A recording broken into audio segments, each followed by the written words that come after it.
Thank you to the middle school class participants who are helping us lead worship today. Great to have you here with us. And also to Sharon for playing organ for us today. Always good to have you here with us. Two scripture readings that come from Matthew's Gospel. The first from Matthew chapter 13, just reading verse 33. Jesus is telling a series of very quick parables. And in the midst of that, he says these words: "The kingdom of heaven is like yeast that a woman took and mixed in with 3 measures of flour until all of it was leavened." Then a few chapters later in Matthew's Gospel, chapter 16, Jesus has another story about yeast, or some sayings about yeast. Matthew says, "On their way to the other side of the lake, the disciples discovered they had forgotten to bring along bread. In the meantime, Jesus said to them, 'Keep a sharp eye out for Pharisee, Sadducee yeast.'" Thinking he was scolding them for forgetting bread, they discussed in whispers what to do. Jesus knew what they were doing. He said, "Why all these worried whispers about forgetting bread? Haven't you caught on yet? Don't you remember the 5 loaves of bread and the 5,000 people and how many baskets of fragments you picked up? Or the 7 loaves that fed 4,000 and how many baskets of leftovers you collected? Haven't you realized yet that bread isn't the problem? The problem is yeast. Pharisee, Sadducee yeast." And then they got it, that he wasn't concerned about eating, but teaching the Pharisee, Sadducee kind of teaching. I invite you to join me in prayer.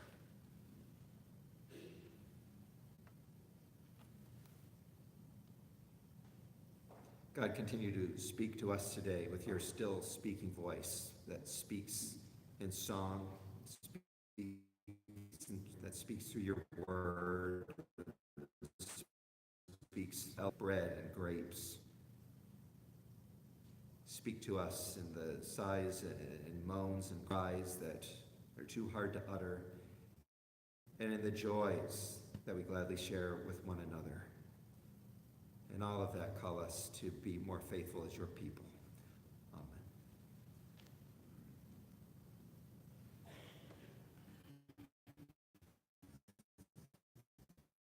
So in Latin Heritage Month and Columbus weekend, I was thinking about, again, the violence that accompanied the colonization of the indigenous people of Mesoamerica. And it's a well-known fact. It's been well researched at this point.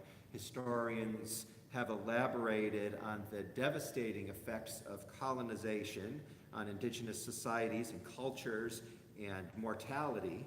So we know guns, God, glory altered the cultures of the Americas. Europeans arrived on the coasts of what is now referred to as the Americas, mounted on horseback, armed with advanced weaponry, and also carrying a bunch of European diseases with them, like smallpox. But Europeans had one principal tool of colonization that gets overlooked: food and nourishment. Food is power. The indigenous people of the Americas encountered a radically different food system, especially with the arrival of the Spanish. So the legacy of this system is still present in the food practices of modern Latin American people. So imagine you're a Spaniard, newly arrived on the coasts of a foreign land, and your survival depends on 2 things: protecting yourself from danger and nourishing yourself for survival.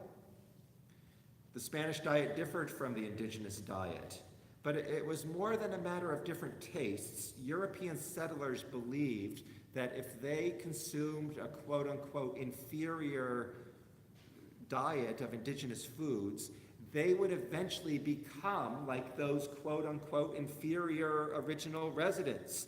They believed only proper European foods could maintain the superior nature of European bodies and protect colonizers from the unfamiliar environment. So, for example, the Spaniards determined that guinea pig meat was Indian food. So anyone who consumed guinea pig was considered Indian.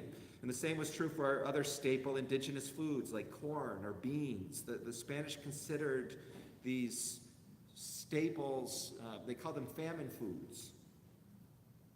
And they were fit for consumption only if all the other European foods were scarce. Europeans wanted beef, they wanted dairy, and they wanted wheat.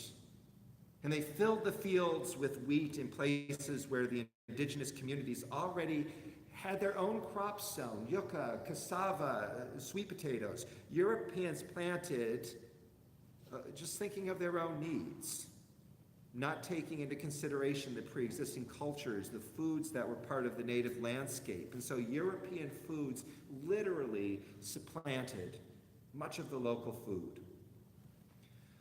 I was involved in one of the protests last week down in the Capitol, and as I joined masses of people demanding women's voices be heard and honored, I felt someone grab my shoulders, turned around, ran into an acquaintance of mine, actually, who works for Casa de Maryland.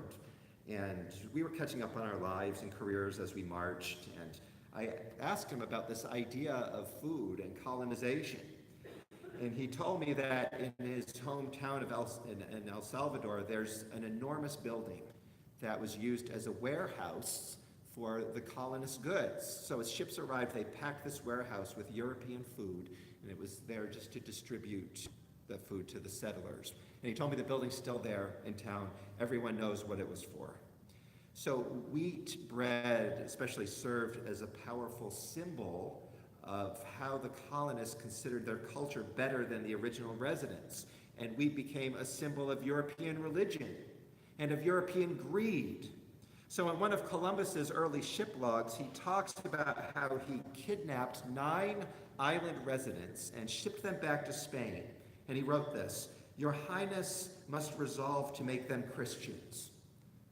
I believe that if this effort commences in a short time, a multitude of peoples will be converted to our holy faith, and Spain will acquire great domains and riches and all of their villages.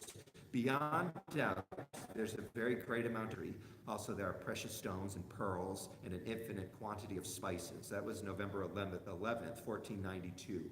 So with Spanish colonization came Roman Catholic religion.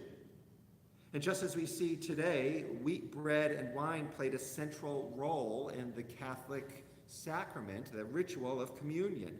Catholic doctrine actually required that communion must use only wheat bread and grape wine. Nothing else will do. So when Spain planted wheat in their new world, it was a sign of religious domination married with political control. And what were the Indians supposed to eat? As their roots were replaced with fields of wheat, what would nourish them? Well, many settlers encouraged the Indians to adopt the dietary habits of Europeans. Settlers believed food alone would improve Indians' level of civility. You are as you eat, I guess. But for indigenous people, the struggle was in maintaining their own cuisine while understanding that they had to accept new foods to survive. Well, Jesus also knew all about the way of wheat and yeast. When yeast is introduced to dough, it violently changes the physical state of the wheat to create something unprecedented, right? Wheat rises and creates something with a new form, a new purpose. Jesus knew that bread and yeast have a political dimension. We hear about it in Matthew 16. Beware of the yeast of the Pharisees and the Sadducees. It's another way of saying, look out for the religious and political elites.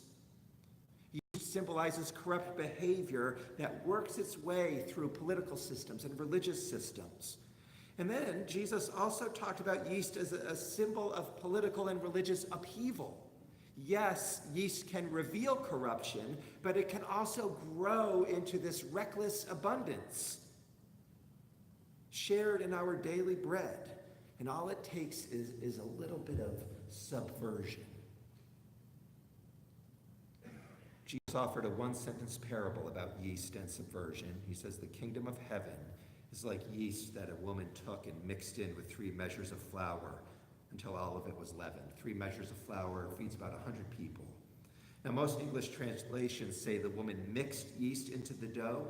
In Greek, the literal translation says the woman hid, not mixed, but hid the leaven in the flour. Subversion is afoot. Upheaval has begun. Let me be clear, I'm not saying yeast is a moral agent. It's not good or bad, it's yeast. All it does is make dough rise. But the yeast reveals the true nature of the dough by making it bigger, by expanding it. Because the dough will inevitably rise, there's no way for the dough to hide what it really is. So some dough will rise and reveal political and religious systems that only serve their own needs. We experience this now in a toxic political and religious environment driven by ratings, advertising dollars, ideology, power, religious fervor. And so whether it's this Christian spokesperson or that famous reverend or spiritual leader or this leftist politician or that radical conservative talk show host, we are bombarded hourly by the yeast of political and religious elites. And if we don't watch out, it feeds fear and divides us into despair. And I feel it. As I look at the world today, it seems too much violence, too much fear, too much of demands and problems, too much of broken dreams and broken lives, too much of the sounds of people devouring each other and the earth, too much of stale quarrels and routines and unpaid bills and dead ends and cruelty and selfishness and indifference. And I want something different. I want something different for my community, for my family, for my church, my sisters and brothers who suffer. I want something like civility and mutual forbearance, something like mercy instead of aggression, something like the abundant living Jesus kept talking about, something like yeast that can transform flat, cheap living into gracious open-handedness. Food is power.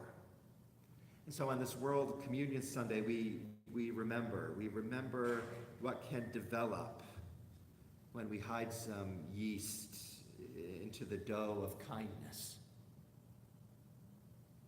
We get a taste of the steady growth of generosity, the heightening of healing, the deliciousness of deep care. Today, that same yeast that aggravates corruption, that same yeast leavens our love. And the growth can continue from here. I think we just need to hide a little yeast in the dough. I invite you to join me in prayer. A moment of silence to catch your breath, to think of ways that we work to subvert that with hope and graciousness, compassionate justice and love.